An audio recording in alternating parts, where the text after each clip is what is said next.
Hello' friends, welcome back to my YouTube channel. মই অনুৰাগ শৰ্মা। আপোনালোক সকলোকে পুনৰবাৰ স্বাগতম জনাইছোঁ মোৰ ইউটিউব চেনেলটোলৈ।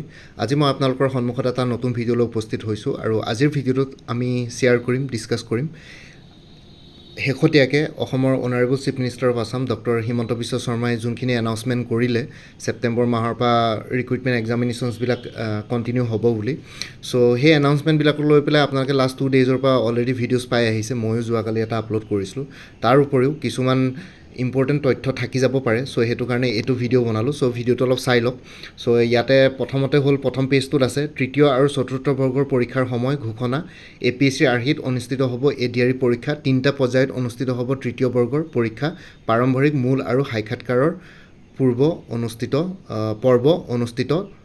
অনুষ্ঠিত হ'ব। ঠিক আছে। এবাৰ APSC আৰ্হিত ADREৰ যোনটো গ্ৰেড 3 পৰীক্ষা সেইটো হ'ব। গ্ৰেড 4ৰ কথা কোৱা নাই, গ্ৰেড 3 কথা কৈছে। আছাম ডাইৰেক্ট ৰিক্ৰুইটমেণ্ট এক্সামিনেশ্যনৰ যোনটো গ্ৰেড 3 পষ্ট আছে যোনবিলাক, চ' সেইখিনি APSC আৰ্হিত হ'ব। APSC আৰ্হিত হ'ব মানে এইটো বুলি নাভাবিব। মই এইটো বস্তু ক্লিয়াৰিফিকেশ্যন দিছোঁ যে ইয়াতে কৈছে প্ৰিলিমিনেৰী, মেইনছ, ভাইভা। ঠিক আছে, প্ৰাৰম্ভিক, মূল, সাক্ষাৎকাৰ বুলি কৈছে। কিন্তু আপোনালোকে APSCৰ নিচিনা মেইনছত 6খন পেপাৰ তেনেকৈ নাভাবিব, কাৰণ এইটো গ্ৰেড 3 পষ্ট, কোনো গেজেটেড পষ্ট নহয়। Assam civil service, Assam police ছাৰ্ভিচৰ নিচিনা কোনো তেনেকুৱা ডাঙৰ হায়াৰ পজিশ্যনলৈকে আপোনালোকে নাযায়গৈ। আপোনালোকে গোটেই লাইফ টাইম চাকৰি কৰিলেও গ্ৰেড 3 পৰা আপোনালোকে হাৰ্ডলি ক্লাছ 2 গেজেটেড পষ্ট হ'বগৈ পাৰে ৰিটায়াৰমেণ্টৰ সময়ত, বা ক্লাছ 1 দুই এজনে পাবগৈ পাৰে। ঠিক আছে। চ' যিহেতু বহুতখিনি কেণ্ডিডেটছ ল'ব, চ' ষ্টেগনেশ্যন অলৰেডি অভিয়াছলি লাগিব। চ' প্ৰমোশ্যনেল প্ৰস্পেক্টটো একেবাৰে শ্ল' হ'ব। 10-15 বছৰ প্ৰমোশ্যন প্ৰথমটো পাবগৈ। চ' সেইটো কাৰণে এইবোৰ পৰীক্ষাৰ কাৰণে আপোনালোকে APSCৰ পৰ্যায়ত বুলি কৈছে, APSCৰ নিচিনা ইকুইভেলেণ্ট বুলি কোৱা নাই। APSCৰ নিচিনাকৈ প্ৰিলিমিনেৰী, মেইনছ, ভাইভা কণ্ডাক্ট কৰি পেলাই পৰীক্ষাটো ৰিক্ৰুইটমেণ্ট কৰিম বুলি কৈছে। ইয়াৰ মিনিং এইটো নহয় যে APSCৰ নিচিনাই হ'ব। প্ৰিলিমিনেৰীত জেনেৰেল ষ্টাডিজ পেপাৰ 1 CSET, মেইনছত আপোনালোকৰ essay পেপাৰ থাকিব, GSৰ 5খন পেপাৰ থাকিব। ঠিক আছে, তেনেকুৱা ধৰণৰ নহয়। সেইটো আপোনালোকে কি বুলি কয়, সেইখিনি টেনশ্যন নল'ব। এতিয়াই যেনেকৈ প্ৰিপেৰেশ্যন কৰি আছে তেনেকৈ কৰি থাকক। অফিচিয়েলি কিবা নতুনকৈ যদি চিলেবাছ বা এক্সাম পেটাৰ্ণৰ যদি কিবা আহে তেওঁলোকে জনাব নিশ্চয়। APSC হওক বা SLRCয়ে হওক, যোনে কণ্ডাক্ট কৰিব এক্সামটো, চ' তেওঁলোকে নিশ্চয় জনাব। চ' এজ অফ নাও জাষ্ট হিমন্ত বিশ্ব শৰ্মাই কথাখিনি জাষ্ট অকণমান ক্লিয়াৰিফিকেশ্যন দিলে আৰু এইটোৰ ওপৰত অকণমান লাইট থ্ৰ' কৰিলে। কিন্তু এনেকুৱা নহয় যে আপোনালোকে APSC আৰ্হিত হ'ব মানে প্ৰিলিমিনেৰী, মেইনছ, ভাইভা সেই ছিকুৱেঞ্চটো মেইনটেইন কৰিব। কিন্তু এনেকুৱা নহয় যে APSCৰ ষ্টেণ্ডাৰ্ডতে হ'ব। ঠিক আছে। চ' ইয়াতে মষ্ট প্ৰবেবলি প্ৰিলিমিনেৰীটো MCQ বেছ হ'ব, যেনেকৈ আগতে পাতিছিলে ADRE। মেইনছত খুব বেছি essay বা লেটাৰ ৰাইটিং তেনেকুৱা টাইপৰ কিবা আহিব পাৰে এপ্লিকেশ্যন ৰাইটিঙৰ ওপৰত। চ' ইংলিছৰ চাগে সেই যিহেতু অফিচত জইন কৰিলে আপোনালোকে এপ্লিকেশ্যন লিখিবলগীয়া হ'ব পাৰে, লেটাৰ লিখিবলগীয়া হ'ব পাৰে, সেইখিনি নলেজ দৰকাৰ পৰে প্ৰেক্টিকেল ফিল্ডত। চ' সেইটো কাৰণে maybe essay writing, letter writing, precis writing, report writing বা ড্ৰাফটিঙৰ তেনেকুৱা ধৰণৰ কিবা চিলেবাছ থাকিব পাৰে মেইনছত। আৰু লগতে মেইনছতো চাগে অবজেক্টিভ পেপাৰ 1-2খন থাকিব পাৰে, তেনেকুৱা ধৰণৰ হ'ব পাৰে। APSC মেইনছ বুলি কম্বাইণ্ড কম্পিটিটিভ এক্সামিনেশ্যন, চিভিল ছাৰ্ভিচেছৰ নিচিনা বুলি নাভাবিব ইয়াতে।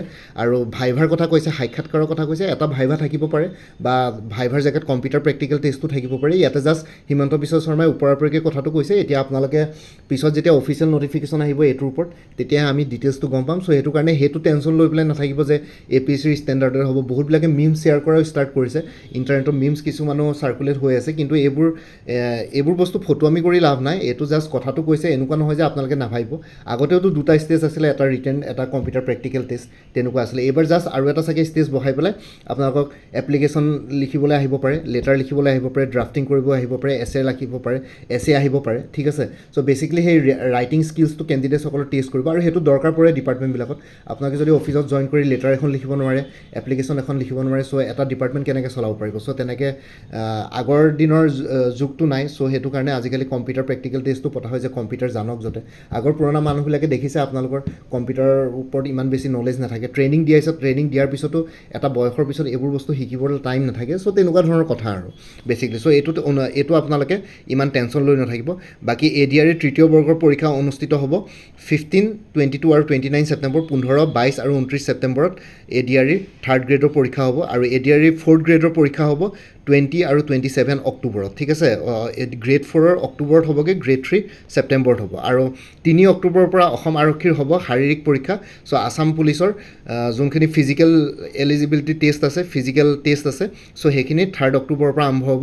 আৰু এই বৰ্ষতে আৰক্ষীত 6438টা পদ পূৰণৰ লক্ষ্য চৰকাৰৰ ঠিক আছে এই বছৰৰ ভিতৰতে চৰকাৰৰ আসাম চৰকাৰৰ 6438টা আৰক্ষীৰ পদৰ পূৰণ কৰাৰ লক্ষ্য এটা ৰাখিছে আৰু তৃতীয় বৰ্গৰ 7500টা পদ চাকৰি হ'ব নিযুক্তি 7500টা থাৰ্ড গ্ৰেডৰ পৰীক্ষাৰ কাৰণে নিযুক্তিৰ পৰীক্ষা হ'ব এইটো বছৰতে আৰু চতুৰ্থ বৰ্গৰ প্ৰায় 4500টা পদত হ'ব নিযুক্তি আৰু চতুৰ্থ বৰ্গৰ 4500টা পদত হ'ব নিযুক্তি গণিত বিষয়ৰ বাবে বিদ্যালয়ত সুকীয়া শিক্ষক নিযুক্তি দিব চৰকাৰে ঠিক আছে আৰু মেথছৰ কাৰণে মেথছ টিচাৰ হিচাপে বিদ্যালয়সমূহত টিচাৰ্ছ নিযুক্তি দিয়াৰ কথাও চৰকাৰে কৈছে আৰু ইয়াতে আৰু কিছুমান ইনফৰমেশ্যন আছে like for Assam police 6400 post physical test October 3 পৰা এনাউন্স কৰিব চ' অসমীয়াত যোনখিনি আছে ইয়াতো সেইটোৱে কৈছে upcoming recruitment drive for various services grade 3 কাৰণে 7400 পোষ্ট প্ৰিলিমছ হ'ব ছেপ্টেম্বৰ 15, 22 আৰু 29ত আৰু ADR গ্ৰেড 4 4500 পোষ্টৰ কাৰণে প্ৰিলিমছ হ'ব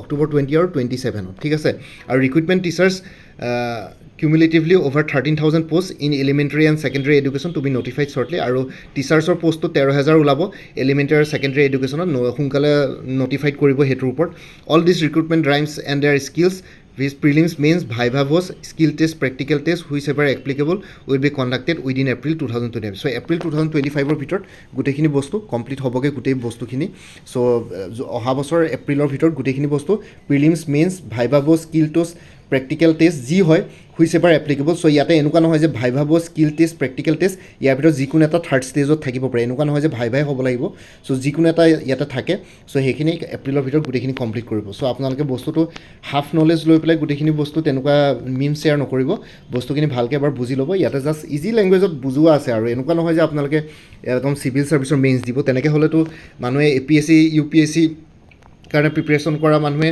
মানে APSC UPSCটো দেখোন মানে তলে পৰি যাব বস্তুটো তেনেকুৱা আৰু যদি গ্ৰেড 3 পৰীক্ষা এটাই যদি ইকুইভেলেণ্ট কৰি দিয়ে আৰু ADR গ্ৰেড 3 গ্ৰেড 4 এক্সামছৰ 3টা ষ্টেজত এইটো মই ক'লোৱে আৰু এইখিনি আৰু ৰিপিট নকৰোঁ চ' এইখিনি আছিলে ইনফৰমেশ্যন চ' মই আপোনালোকক এইখিনি বস্তু ভালকৈ জনাই দিলোঁ চ' আৰু লগতে বাকী আৰু যদি কিবা অফিচিয়েলি কিবা যদি নতুনকৈ ইনফৰমেশ্যন পাওঁ কিবা যদি মই তেনেকুৱা নটিফিকেশ্যন পাওঁ মই নিশ্চয় শ্বেয়াৰ কৰিম আৰু বাকী আপোনালোকে ইউটিউবতো আপোনালোকে বহুতবিলাক চেনেলৰ লগত জড়িত হৈছে তেওঁলোকেতো শ্বেয়াৰ কৰি আছে অন্য ইউটিউবাৰ্ছবিলাকেও চ' এইটোৰ ওপৰত কিবা যদি এডিশ্যনেল ইনফৰমেশ্যন পাওঁ তেতিয়াহ'লে মই নিশ্চয় জনাম আৰু আপোনালোকৰ হাততো যদি কিবা যদি এডিশ্যনেল ইনফৰমেশ্যন থাকে মোৰ সৈতে শ্বেয়াৰ কৰিব মই ভিডিঅ' এটা বনাই দিম তেতিয়া বহুতখিনি অডিয়েঞ্চৰ মানে বহুতখিনি ছাবস্ক্ৰাইবাৰ্ছ বহুতখিনি কেণ্ডিডেটছৰ সৈতে শ্বেয়াৰ কৰিব পাৰিম চ' যিহেতু আপোনালোকৰ ওচৰত মেবি ইউটিউব চেনেল এটা নাথাকিব পাৰে চ' বহুতখিনি অডিয়েঞ্চক আপোনালোকে টাৰ্গেট নকৰিব পাৰে যদি কিবা ইনফৰমেশ্যন থাকে মোৰ লগত শ্বেয়াৰ কৰক মই মোৰ চেনেলৰ থ্ৰুৱেদি ইনফৰমেশ্যনবিলাক বহুতখিনি কেণ্ডিডেটছৰ সৈতে শ্বেয়াৰ কৰিব পাৰিম চ' বাকী আৰু যদি আপোনালোকে কিবা কিবি এক্সামছবিলাকৰ কাৰণে আপকামিং এক্সামছবিলাকৰ কাৰণে প্ৰিপেৰেশ্যন কৰি আছে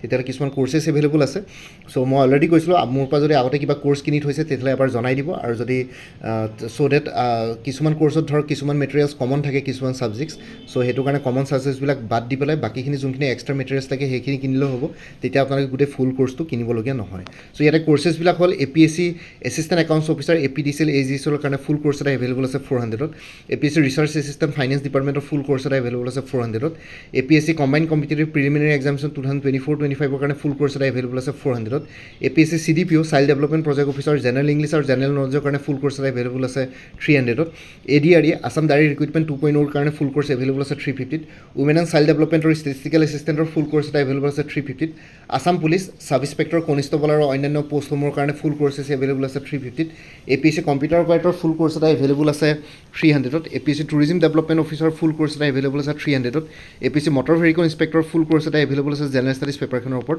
400 গোটেইখিনি MCQ বেছড কোৰ্চ হয় আপোনালোকে মাল্টিপল চইচ কুৱেশ্যনছ পাব মেথছ ৰিজনিং সেইখিনি ষ্টেপ বাই ষ্টেপ এক্সপ্লেনেশ্যন ফৰ্মুলাছ থাকিব আৰু লগতে য'ত এক্সপ্লেনেশ্যন লাগে য'ত ডিটেইল নিউজ লাগে সেইখিনি বস্তু পাব আৰু লগতে ষ্টেটমেণ্ট বেছ কুৱেশ্যনছো থাকিব APSC কোৰ্চসমূহত আৰু লগতে আপডেটেড কাৰেণ্ট এফেয়াৰ্ছবিলাক আপোনালোকে লাইফ টাইমৰ কাৰণে পাই থাকিব এবাৰ মোৰ পৰা কোৰ্চ কিনিলে জাষ্ট আপোনালোকে প্ৰত্যেক মাহৰ ষ্টাৰ্টিঙতে মোৰ হোৱাটছএপত এটা ৰিমাইণ্ডাৰ মেছেজ ড্ৰপ কৰিলে হ'ল এতিয়া বৰ্তমান জানুৱাৰী 2023 বা জুন 2024লৈকে কাৰেণ্ট এফেয়াৰ্ছ ইনক্লুডেড আছে কোৰ্চসমূহত বাকী জুলাই মাহটো জাষ্ট ষ্টাৰ্ট হৈছে আজিতো 10 তাৰিখ হৈছে চ' ফাৰ্ষ্ট 10 ডেইজে গৈছে জুলাইৰ চ' আপোনালোকে জুলাই মাহটো কমপ্লিট হোৱাৰ পিছত আগষ্টৰ 1, 2 বা 3 তাৰিখৰ ভিতৰত আপোনালোকে জুলাই মাহৰ কাৰেণ্ট এফেয়াৰ্ছখিনিও পাই যাব তাৰ কাৰণে জাষ্ট মোৰ হোৱাটছএপতে এটা ৰিমাইণ্ডাৰ মেছেজ দিলেই হ'ল যে জুলাই মাহৰ কাৰেণ্ট এফেয়াৰ্ছ লাগে সেইটো আগষ্টত পাই যাব আৰু তেনেকৈ লাইফ টাইম পাই থাকিব এবাৰ কোৰ্ছ কিনাৰ পিছত বাকী কোনোবা যদি ইণ্টাৰেষ্টেড কেণ্ডিডেটছ আছে তেতিয়াহ'লে এই হোৱাটছএপ নাম্বাৰটো 9706557851 এই হোৱাটছএপ নাম্বাৰটো মেছেজ কৰি জনাওক আপোনালোকক কোনটো কোৰ্ছ লাগে চ' কোৰ্ছৰ ডিটেইলছখিনি দি দিম কি থাকিব কণ্টেণ্টছখিনি শ্বেয়াৰ কৰিম লগতে পে'মেণ্টৰ লিংক দি দিম পে'মেণ্ট কৰাৰ লগে লগে আপোনালোকে গোটেই কোৰ্ছটো